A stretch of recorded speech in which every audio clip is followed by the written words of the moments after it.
Hello friends, good morning. चलिए जानते हैं देश और दुनिया की तमाम छोटी बड़ी खबरें, जिसमें सोना चांदी, मौसम और राजनीति से जुड़ी बड़ी खबरें आपको बताएंगे सिर्फ 5 मिनट में। लेकिन उससे पहले वीडियो को लाइक जरूर करें और चैनल पर नए हैं तो चैनल को भी सब्सक्राइब कर लें। तो चलिए वीडियो को स्टार्ट करते हैं। केंद्र सरकार ने 18 से 22 सितंबर तक संसद का विशेष सत्र बुलाया है। कहा जा रहा है कि सत्र में सरदार सदन में और एक देश एक चुनाव बिल पेश कर सकती है और इसे लेकर राजनीतिक सरगर्मियां तेज हो गई। अब इस मुद्दे पर समाजवादी पार्टी के अध्यक्ष अखिलेश यादव ने केंद्र की मोदी सरकार पर तंज कसा। अखिलेश यादव ने कहा, अगर केंद्र सरकार को यह एक्सपेरिमेंट सबसे पहले उत्तर प्रदेश में करना चाहिए, क्योंकि उत्तर प्रदेश देश में सबसे अधिक लोकसभा और विधानसभा सीटों वाला राज्य है।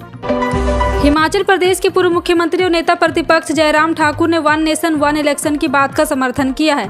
पूर्व मुख्यमंत्री ने कहा है कि इससे देश में समय और पैसे की बचत होगी। प्रधानमंत्री नरेंद्र मोदी का लंबे वक्त से इस बात का विजन है।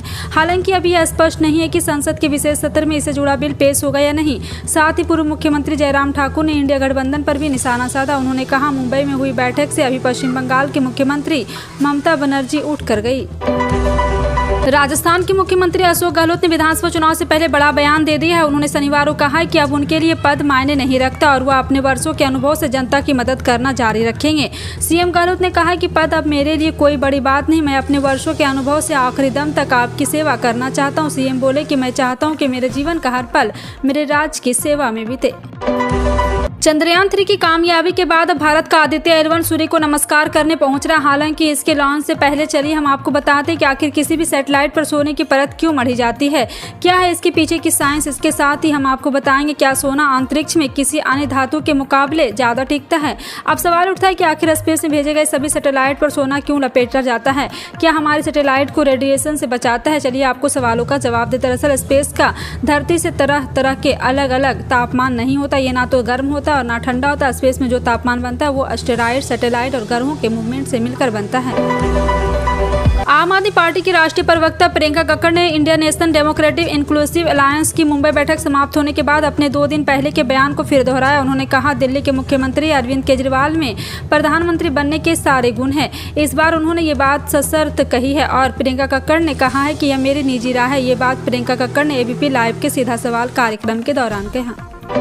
समाजवादी पार्टी के अध्यक्ष अखिलेश यादव ने कहा, अगर केंद्र सरकार को यह एक्सपेरिमेंट सबसे पहले उत्तर प्रदेश में करना चाहिए, क्योंकि उत्तर प्रदेश में सबसे अधिक लोकसभा और सबसे अधिक विधानसभा वाला राज्य है। एक देश एक चुनाव पर पहली बार विवाद 2018 में शुरू हुआ था। उस समय लॉ कमीशन ने एक देश एक चुनाव का समर्थन कर रिपोर्ट सरकार को सौंपी थी। देश के कुछ राज्यों में यानी कि 2 सितंबर से बारिश की गतिविधियों में बढ़त देखने को मिलेगी। मौसम विभाग के माने तो आज से पूर्वी और पूर्वी मध्य भारत के हिस्सों से बारिश की गतिविधियां देखने को मिलेगी। वहीं केरल, अंडमान और निकोबार के कुछ इलाकों में अगले 5 दिनों तक भारी बारिश की गतिविधियां देखने को मिलेगी। इसके अलावा देश में बाकी हिस्से में हल्की बारिश हो सकती है। मौसम विभाग के माने तो नई दिल्ली में शनिवार को न्यूनतम तापमान 28 डिग्री और अधिकतम तापमान 38 डिग्री दर्ज किया जा सकता है। पाकिस्तान के खिलाफ भारतीय टॉप ऑर्डर के फ्लॉप होने के बाद ईशान किशन और हार्दिक पांड्या ने भारत पारी का संभालने का काम किया है। ईशान ने अपने वनडे करियर का 7वां अर्धशतक जमा दिया है। जी हां, आपको बता दें कि दोनों बल्लेबाज अब क्रीज पर जमकर बल्लेबाजी कर रहे। दोनों के बीच 5वें विकेट लिए 100 से ज्यादा रनों की समझदारी हो गई और इससे पहले पाकिस्तानी गेंदबाज ने कहकर बरपाते हुए भारत के 4 विकेट जल्दी आउट कर दिए थे। बता दें कि इससे पहले भारतीय कप्तान रोहित शर्मा ने पाकिस्तान के खिलाफ टॉस जीतकर पहले बल्लेबाजी करने का फैसला किया। राजस्थान और मध्य प्रदेश के साथ साथ छत्तीसगढ़ में विधानसभा चुनाव होने और यहां पर भी राजनीतिक हलचल तेज हो चुकी है। कांग्रेस और बीजेपी के शीर्ष नेताओं के दौरे भी शुरू हो चुके हैं। रायपुर में छत्तीसगढ़ की कांग्रेस सरकार के खिलाफ आरोप पत्र जारी करने के बाद केंद्रीय गृह मंत्री अमित शाह ने कहा कि राज्य सरकार ने पिछले 5 सालों से लूट खसोट का काम किया और गांधी परिवार के लिए एटीएम बनने का काम किया। केंद्र सरकार में लगभग 1 करोड़ से ज्यादा कर्मचारी और पेंशनर के लिए राहत की खबर है। 1 जुलाई से महंगाई भत्ता डी और महंगाई राहत डीआर में 4% की वृद्धि होना लगभग तय है। G20 शिखर सम्मेलन के बाद होने वाली केंद्रीय कैबिनेट की बैठक में इस बढ़ोतरी को मंजूरी मिल सकती है। इस वृद्धि से केंद्रीय कर्मियों को डीए 42 और 46% पर पहुंच जाएगा। महंगाई की मौजूदा स्थिति के मद्देनजर लगभग 120 दिन बाद केंद्रीय कर्मियों को डीए 50% होगा। प्रधानमंत्री नरेंद्र मोदी 20वें आसियान भारत शिखर सम्मेलन और 18वें पूर्वी एशिया शिखर सम्मेलन में भाग लेने के लिए इस महीने की 6 तारीख से इंडोनेशिया की 2 दिवसीय यात्रा पर जाएंगे। दोनों शिखर सम्मेलन की मेजबानी आसियान के वर्तमान अध्यक्ष इंडोनेशिया द्वारा जकार्ता में की जाएगी। पिछले साल भारत आसियान संबंध को व्यापक रणनीतिक साझेदारी तक पहुंचने के बाद आसियान भारत शिखर सम्मेलन पहला शिखर सम्मेलन होगा। मुंबई में इंडिया गठबंधन की बैठक के बाद लालू प्रसाद यादव के संबोधन के दौरान राहुल गांधी के हाथों को मजबूत करने की बात के बाद बिहार की सियासत में नई चर्चा शुरू हो गई है। नीतीश कुमार की जगह राहुल गांधी की मजबूत करने के पीछे क्या राज है, इस बयान की चर्चा के बीच शनिवार को मुख्यमंत्री नीतीश कुमार लालू प्रसाद यादव से मिलने राबड़ी आवास पहुंच गए हैं। मिली जानकारी के अनुसार पटना में दारोगा प्रसाद राज के जन्मदिवस समारोह पर आयोजित राजकीय समारोह में भाग लेने के लिए नीतीश कुमार अचानक लालू प्रसाद यादव से मिलने राबड़ी आवास पहुंच गए। असम की हेमंत बिस्वा शर्मा सरकार राज्य में एक वक्त में एक से अधिक पत्नी रखने की प्रथा के खिलाफ कानून लाने जा रही है। मुख्यमंत्री का कहना है कि इस पर रोक लगाने के लिए एक विधेयक तैयार किया जा रहा है। सार्वजनिक सुझाव के बाद इस पर प्रतिबंध लगाने की तैयारी की जा रही है। इस संबंध में जारी किए गए सार्वजनिक नोटिस के जवाब में सरकार के कुल 149 सुझाव मिले। सरकार अब 45 दिन के अंदर विधेयक का मसौदा तैयार करने की तैयारी में जुटी है। इस साल के अंत में 5 राज्यों में विधानसभा चुनाव प्रस्तावित है। इन 5 राज्यों में एक छत्तीसगढ़ भी शामिल है। इस समय यहां भूपेश बघेल के नेतृत्व में कांग्रेस पार्टी की सरकार है। बीजेपी यहां वापसी करने के लिए भरसक प्रयास कर रही है। इसी क्रम में शनिवार को प्रदेश के दौरे पर केंद्रीय गृह मंत्री अमित शाह आए। यहां उन्होंने बघेल सरकार पर हमला बोलते हुए एक आरोप पत्र जारी किया। उन्होंने आरोप लगाया कि यहाँ की बघेल सरकार दिल्ली में बैठे गांधी परिवार के लिए ATM की तरह काम कर रहा है। घोसी विधानसभा के उपचुनाव की तारीख जैसे जैसे नजदीक आ रही वैसे वैसे सियासी पारा गर्म होता जा रहा है। भारतीय जनता पार्टी के उम्मीदवार दारा सिंह के पक्ष में प्रचार करने आए मुख्यमंत्री योगी आदित्यनाथ ने समाजवादी पार्टी समेत सभी विपक्षी दल पर जमकर हमला बोला। उन्होंने कहा है कि जब प्रदेश की जनता ने इन्हें मौका दिया तब इन्होंने लूटखोरी भ्रष्टाचार किया। अब जनता ने इसने परेशान होकर बीजेपी को मौका दिया, तब से इन्हें यह बात पच नहीं रही है। सीएम योगी ने कहा, घोसी का उपचुनाव महत्वपूर्ण है। इस चुनाव का महत्व वही समझ पाएगा जिसने 2005 में मऊ के दंगों को नजदीक से महसूस किया होगा। याद करें 2005 में उस वक्त प्रदेश में समाजवादी पार्टी की सत्ता थी।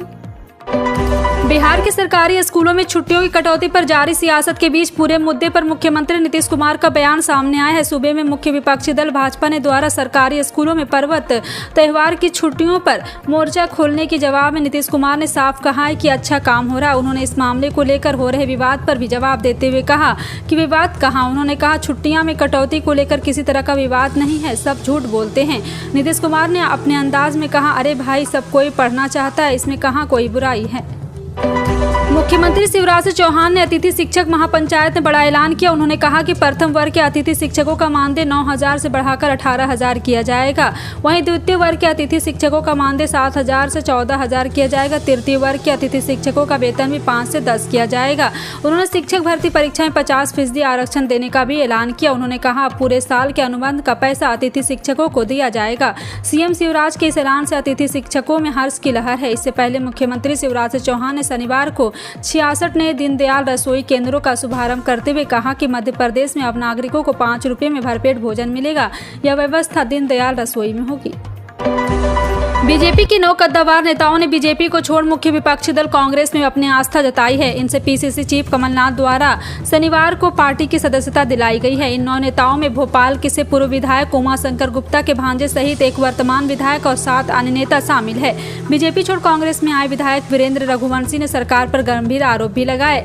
मध्य प्रदेश बीजेपी के 9 नेताओं ने आज बीजेपी की छोड़ कांग्रेस का दामन थामा। इन नेताओं ने प्रदेश कांग्रेस कार्यालय में सदस्यता ग्रहण की। बीजेपी की सदस्यता से इस्तीफा देने वाले कोलारस से बीजेपी विधायक वीरेंद्र रघुवंशी, भोपाल से पूर्व विधायक उमाशंकर गुप्ता के भांजे सहित 9 लोगों ने आज कांग्रेस की सदस्यता ग्रहण की।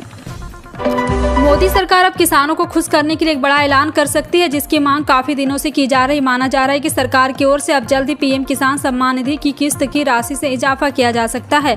अगर ऐसा होता है फिर बड़ी संख्या में किसानों को इसका फायदा मिलेगा। किसान संगठन भी काफी दिनों से किस्त का इंतजार कर रहे हैं। अब चर्चा है कि पीएम किसान सम्मान निधि 2,000 बढ़ाकर सीधे डबल यानी 4,000 रुपये किया जा सकता है। सरकार ने आधिकारिक तौर पर तो अभी कोई फैसला नहीं लिया, लेकिन मीडिया की रिपोर्ट में जल्दी दावा किया जा रहा है। सितंबर महीने की दूसरे दिन की शुरुआत हो चुकी है। ऐसे में कारोबारी बाजार में सोने और चांदी के दाम में बड़ा बदलाव देखने को मिला। आपको बता दें कि 2 सितंबर 2023 यानी शनिवार को सराफा मार्केट में गोल्ड और चांदी की कीमत स्थिर बना हुआ है। बता दें कि सोने के भाव में कल के मुकाबले कोई अंतर नहीं आया। वहीं चांदी के दाम 2 दिन से ब्रेक लगा हुआ है। आपको बता दें 24 कैरेट का भाव 5,888 रुपये बढ़ गया है, जबकि 22 कैरेट में 5,608 रुपये। अगर चांदी की रेट की बात करें तो इसमें भी 2 दिन से ब्रेक लगा हुआ। हालांकि पहले से हुई बढ़ोतरी के कारण इस दाम में 80,000 रुपये के पार है। आज के बाजार में भाव भी है। अंतर्राष्ट्रीय बाजार में क्रूड ऑयल की कीमतों में जबरदस्त तेजी देखने को मिल रही है। आज अंतर्राष्ट्रीय बेंचमार्क ब्रेंट क्रूड $88.55 प्रति बैरल के लेवल पर कारोबार कर रहा। वहीं WTI क्रूड के दाम कच्चे तेल की कीमत $87.65 प्रति बैरल पर बनी हुई। इस बीच भारतीय तेल कंपनी ने पेट्रोल डीजल के दाम 2 सितंबर को भी जारी कर दिए। दरअसल भारतीय तेल कंपनी द्वारा रोज सुबह 6 बजे पेट्रोल डीजल के लेटेस्ट रेट जारी किए जाते हैं। अंतर्राष्ट्रीय बाजार में कच्चे तेल की कीमत के आधार पर ऑयल मार्केटिंग कंपनियां रोज पेट्रोल डीजल के दाम की तय करती। हालांकि भारतीय तेल कंपनी ने शनिवार को यानी 2 सितंबर को भी पेट्रोल और डीजल की कीमतों में कोई बदलाव नहीं किया है। फिलहाल आपका इन सभी खबरों पर क्या कहना है, कमेंट सेक्शन में टाइप करके जरूर बताएं।